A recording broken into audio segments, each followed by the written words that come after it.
मला वाटते हे मोठं भाग्य आहे त्यांचं का त्यांनी हे पुण्य खरं तर पदरी घेतलं पाहिजे, पुण्य पदरी घेतलं पाहिजे।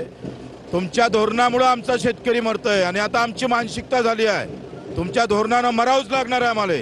त्यापेक्षा आम्ही आंदोलनात येऊन तुमच्या गोळ्या खायला तयार आहोत। जेथपर्यंत निर्णय होणार नाही तोपर्यंत आम्ही परतणार नाही, यामध्ये आम्ही ठाम आहोत। माझा प्रत्येक गावातला प्रत्येक घरातला एक एक शेतकरी उद्याच्या आंदोलनात रस्त्यावर आल्याशिवाय राहणार नाही।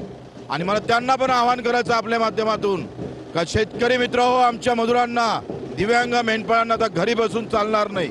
हे आंदोलन निकरीचं जिकरीचं आम्हाला करायचं आहे आणि ते ताकदीनं आपण यावं असं आवाहन करतोय। अनेक शेतकऱ्यांनी किराणा सोबत आणलेला आहे, राहण्याची व्यवस्था शेतकऱ्यांनी सोबत आणली आहे। किती दिवस आंदोलन चालेल असं आता वाटतंय? आंदोलन जेथपर्यंत निर्णय होत नाही तेपर्यंत चालू राहणार।